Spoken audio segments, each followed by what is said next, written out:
Il est 16 h à Kinshasa. Mesdames, Messieurs, bienvenue dans ce bulletin d'information. Bilan positif de l'opération d'enrôlement et d'identification des électeurs lancée par la CENI depuis plus d'une semaine.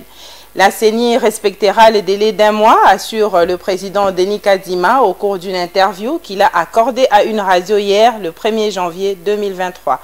Suivez cet élément. Le président de la Commission électorale nationale indépendante CENI, Denis Kadima, dresse un bilan positif de l'opération d'enrôlement et d'identification des électeurs lancée par la CENI depuis plus d'une semaine.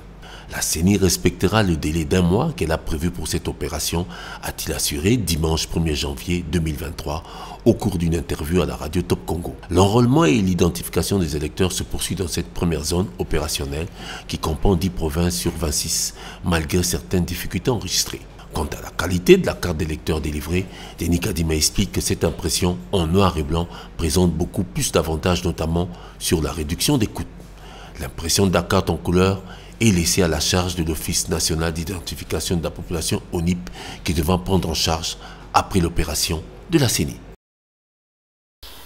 L'Union européenne demande à Kigali d'arrêter son soutien aux rebelles du M23. Cette prise de position de Strasbourg fait suite au dernier rapport d'experts de l'ONU qui pointe du doigt la responsabilité du Rwanda derrière cette rébellion dite du M23 et très active dans l'est du pays. L'Union européenne se montre concernée par la situation sécuritaire très préoccupante des populations déplacées et victimes des violences dans l'est de la République démocratique du Congo. Toute la communauté internationale s'est dit profondément troublée par les conclusions de ce rapport authentique. Suivez le détail dans ce commentaire de la rédaction. Ce rapport, qui était très attendu, pointe notamment du doigt la grande responsabilité, si pas l'entière responsabilité du Rwanda en soutien des rebelles du M23. L'armée rwandaise a, selon ce rapport, et comme déjà mentionné dans un rapport confidentiel daté de juillet 2022, fourni des renforts de troupes au M23 pour des opérations spécifiques, en particulier quand celles-ci visaient à s'emparer des villes et des zones stratégiques.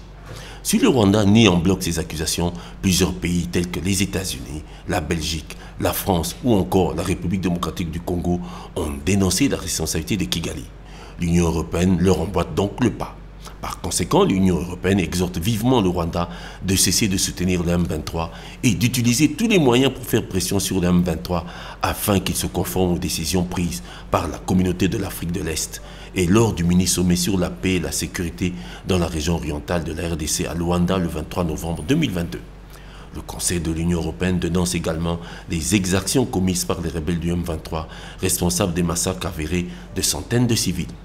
L'Union européenne exhorte également vivement tous les États de la région à empêcher tout soutien aux groupes armés actifs en RDC. Levé de l'embargo total sur les armes contre la RDC. À qui doit-on franchement cette mesure qui a remis les pays dans son droit légitime d'user d'un armement égal pour défendre son intégrité territoriale? La réponse dans cette petite analyse de la rédaction. Suivez.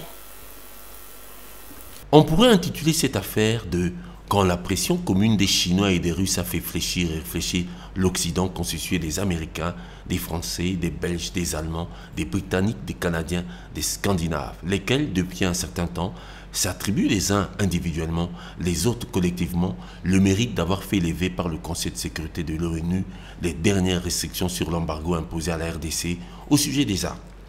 La justice et l'honnêteté universelle enjoignent l'opinion à reconnaître le fait que c'est la Chine et la Russie, deux des cinq pays membres de cet organe qui ont joué effectivement le rôle le plus déterminant dans la décision du 20 décembre 2022 avant que Washington, Londres et Paris rejoignent la position de Pékin et de Moscou.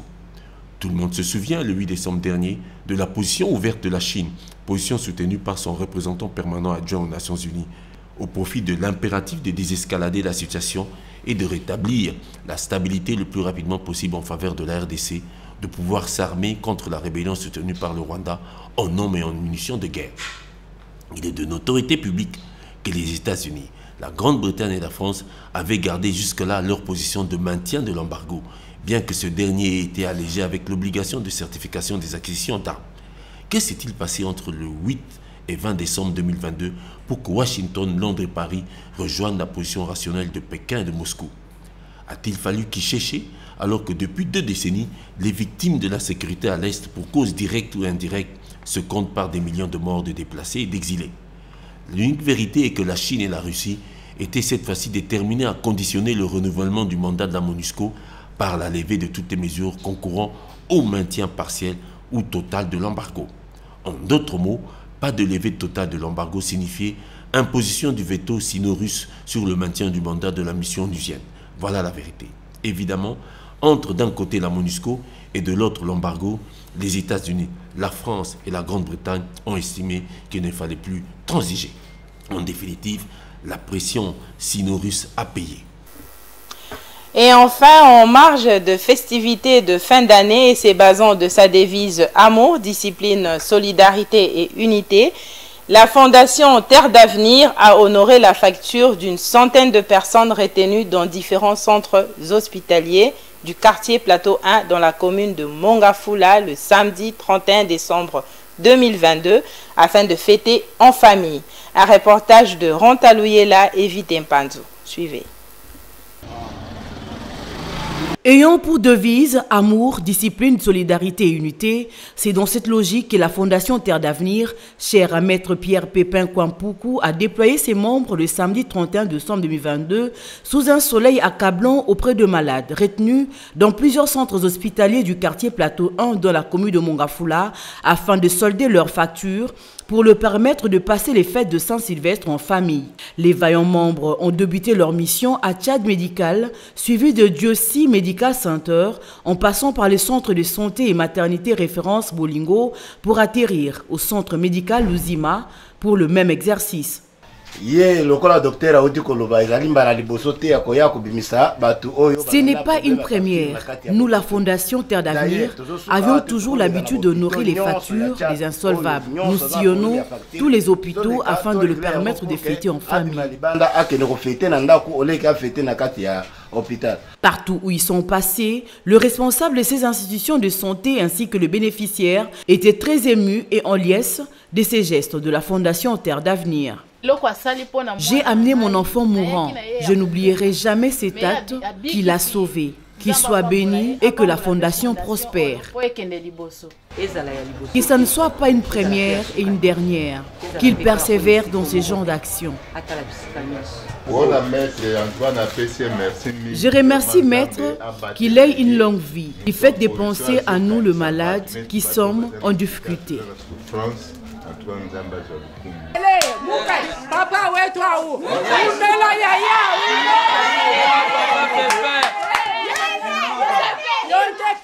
Du côté de la Fondation, c'est les sentiments d'une mission bien accomplie. Aujourd'hui, la Fondation avait prévu la visite aux malades, pas seulement la visite simple, mais aussi essayer d'aider ceux qui sont insolvables dans les hôpitaux, coincés par manque de paiement.